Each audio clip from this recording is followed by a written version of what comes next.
Good afternoon, everyone, and welcome to the Little Steakhouse for today's lunch with Coach Coleman. At this time, we ask that the players introduce themselves to the audience. Hi, I'm Jared Turner from Palm Bluff, Arkansas. Graduated from Palm Bluff High School, class of 12, and I play defensive back for UAPB. Mr. LeGrone. I'm Aaron LeGrone, Palm Bluff, Arkansas. Graduated from Watson Chapel 2011, and I play running back. All right. At this time, last week, the Golden Lions traveled to San Marcos, Texas, and took on Texas State. Then come out on the top end, fell 65-0. At this time, we asked the players to give opening comments and talk about a little bit about last week's game. Mr. Turner? Yeah, last week's game, we went in actually really. We thought we were prepared. We were anxious, ready to go. You know, it didn't go as planned. We really need to work on some things and get better. There were some good things actually during the game. We had some good plays, made a few plays, didn't make enough. But this week we're gonna work hard and have a better showing. All right, Mr. LeGrone. I think we played hard on both sides a little bit. I felt like we couldn't score. We had a lot of blown assignments on the offensive side and defense side. And we had a chance to execute in the red zone, and we fell short. We're gonna be better prepared this week against Concordia. I thought we was prepared to going into Texas State, but I guess we gotta work harder this week and get ready to beat Concordia, get back on track. All right, at this time, we'll have opening comments from the top dog himself, Coach Monty Coleman. Thank you. Once again, I want to thank everyone for coming out for this press conference. Very proud of these two young men that's sitting with me. Very proud of our team going a step above, playing a Division I bowl caliber team, and playing hard, playing with a lot of heart. We did play with a lot of heart. We made a lot of mistakes, but we played with a lot of heart. Going into last week's game against Texas State, I felt like we could play with them. We had film on them. We watched them. Different football team than they were the year before. They were a lot bigger in certain positions, but I felt good about our preparation going into that particular ball game. We made way too many mistakes. Anytime you play a team with the caliber of Texas State, the thing that you've got to do, you've got to play pretty much flawless football. And unfortunately for us, we didn't play flawless football. We made mistakes on offense, we made mistakes on defense, and we also made some mistakes on special teams. Now, during the game, as I watched it, I was real discouraged with the effort that we were giving all the way across the board also. But when I got back and we watched the film on Sunday with the coaching staff, I became very optimistic with some of the things because we did do a lot of good things in this particular ball game. It's hard to really just put your finger on it from a novice standpoint, but as a coaching staff, we were able to see some of the things that we can build on, and I think we'll be a lot better. We've got to understand, too, Texas State is a school with I understand they've got about 36,000 students. They've got 85 scholarships. They're there first session, second session summer school, so there's actually summer camp started 2 months before ours did. So, they had a slight advantage. But overall, I was not pleased with the score by no means, but some of the things that we did, we can build on, and we will build on for our upcoming season. All right, Coach, you want to talk a little bit about Concordia this week? Concordia is a Division II school out of Selma, Alabama. They'll be coming to us this weekend, and we're excited to be able to play them. Took some negotiations to get them to come, but we're excited to have them coming. Don't know a whole lot about them. They didn't play last weekend, so we don't have film exchange. Just going by what we've heard, going by some of the things that they've done in past years. Some of their coaches have coached at schools like Georgia Tech. Huge fan of Georgia Tech's offense. So on the offensive side of the ball, we're looking for them to run the double wing. It's very similar to and look to the wing T without the tight ends. They'll have 2 wide receivers, and they're going to run the option. And that's how they get their bread and butter, is running the option. So that's what we'll be preparing for from a defensive standpoint. The thing that we've got to do from a defensive standpoint against the double option is make sure that we cover our responsibilities. There's a dive, there's a pitch man, and there's the quarterback, and we've got to make sure that we cover our responsibilities. On the defensive side of the ball, they're going to blitz us. They enjoy blitzing. And that's what they do. They're going to lock out man-to-man on the outside guys and bring 5, 6 guys out on a blitz. And the thing that we've got to do on that one also is very easy, very simple, is carry out our responsibility. We've got a saying in football that you do your job first before you help your teammate, and it's going to be very, very important that we do that this weekend. All right, at this time, we'll open up the floor for Q&A. We ask that you be recognized so we can hand you the microphone. Yes, Mr. Morrell. How you doing? Hey, Jared, I see Morrell, Pine Bluff Commercial. You had 11 tackles against Texas State, and I mean, that's a pretty good number for a free safety right there. And they were all solo tackles. Did you realize that once you got off the field? I realized I made some tackles. I never tried to keep count. Never ever tried to keep count during the game how many tackles I made. I'm big on my far as I be hard on myself because I feel like I could have made a lot more plays that would have helped the team out. So I was disappointed on that end. But I'm not trying to have an individual stats. We need to win more. Right, right, and I think now you're a redshirt freshman, is that correct? I'm a redshirt sophomore this year. You're redshirt, okay. You're a redshirt sophomore. So here you are making a start, and and of course a lot of it. Texas State had some big plays, but it takes a lot of work to be able to get there to make those plays. What did you work on this summer to prepare yourself for the first string? I really wanted to learn like our defensive. Our playbook. I wanted to know everything, everybody's position, my position, everybody's D-line, linebackers, everything. Just being smart, knowing where to be, where your teammate supposed to be. I tried to get strong in the weight room. I know I need to get even stronger, and need to get faster. I worked on all aspects of the game, I think. Yeah, yeah. Was that your learning all positions? Was that kind of your philosophy? Because you had a stellar career at Pine Bluff High. Was that kind of your philosophy going into college right after you finished your career at Pine Bluff High? Yeah, yes, actually, yeah. During my career at Pine Bluff High, Coach Bowden once told me that he felt like I actually knew too much and tried to do too much. So I used to try to, when I got to college, I told myself I need to focus on my position, quit. It's good to know everybody's position and all that, but I need to be able to focus and be 100% in my position instead of, just trying to do too much. Right. That can actually hurt the team, trying to do too much. Right. And I just have a couple more questions. I don't want to hog up everything, but Coach Coleman, what progressions have you seen in Jared over the last 2 years? Jared and I had a conversation, I believe it was this summer. And I guess I kind of challenged him as I also complimented him.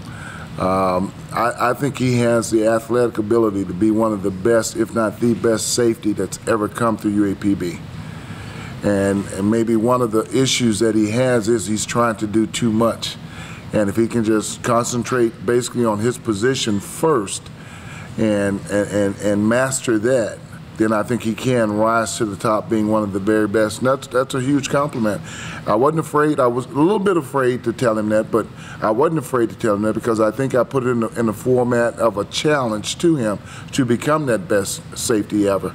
And young man has outstanding ability. There's some things he's got to work on. He knows what those things are because his coach is driving those into him every day. And the other thing we got to take in consideration, he's still a young man.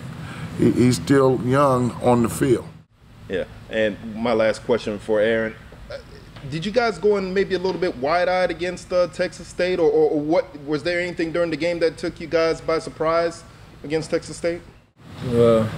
Not really. A few stunts surprised us, and the fact that on film they blitzed a lot, but we seen they don't really blitz, and on film they showed they man, but they was in a zone, so they kind of changed a few stuff, and we was kind of thrown off a little bit. You got to understand, the team that we scouted had a different defensive coordinator. So with John Thompson being their coordinator this season, we were expecting some other things. We also looked at our game against Arkansas State, which I may have made mention of last week in our press conference. We looked at that, how Arkansas State played us. But two different schools, two different teams, so they didn't do everything that John Thompson did when he was at Arkansas State, which was a lot more blitzing.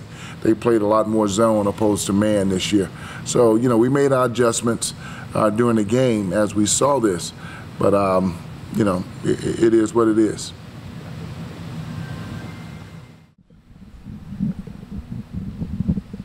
Mr. Tim Stubbs. Tim Stubbs, UAPB Television, 89.7 KUAP. Coach, you talked about Concordia and some of the things they like to do on offense and on defense with blitzing. And then offense, they like to run the option a lot. Playing Texas State last week, they run a lot of zone read, and they optioned a lot out of it as well. Can you talk about maybe how you don't have film on Concordia, but your team did get a little bit of a first look at the option? It wasn't your traditional option, more of the zone read, but it could have helped you prepare for Concordia a little bit. And it will, Tim. The biggest thing with the option, from my perspective, and from a defensive perspective, I should say, is making sure you carry out your responsibilities. And the thing that you can't do, if you're responsible for the dive, which we'll have two people responsible for the dive, you'll have one for the quarterback, and you'll also have one for the pitch man. The pitch man, the guy that's responsible for pitch, can't go to the quarterback because now we've got a guy running free. The guy that's responsible for the quarterback can't go to the pitch or to the dive because now you've got the quarterback that's going to be running free. So the biggest thing in shutting down the option, regardless of what type of option it is, it can be zone read, it can be a double slot or whatever, you've got to carry out your responsibility. And that's what we're going to make sure that the guys do this week in practice. We'll simplify the game plan. Probably 90% of their offensive formation is going to be that double slot. They will get in doubles. They'll get in empty. But the 90% of theirs is going to be running that option and running play action off of it. Without giving away your injury report, did you come away relatively injury-free? I know we saw a few guys that were down on the turf. I don't know whether it was cramps or some injuries that happened, but can you speak on that just a little bit? Yeah, you're a little optimistic to play Division I bowl caliber teams for one reason, because of the number of scholarships, how large their squad is, and you're afraid of getting people hurt, key people. We went through this game, we got some bumps and bruises. We had a couple of guys that had heat exhaustion, but nobody got hurt. So we came through there unscathed, which is great for us. So when we line up for the rest of this, when we line up this week, I won't say for the rest of the season, but for this game, we've got all of our guys ready to go. Nobody should be held out. DeMarcus Barry, the starting defensive end, he had cramps. We put an IV in him on the bus, and he's doing fine. Andre Mitchell, he cramped up.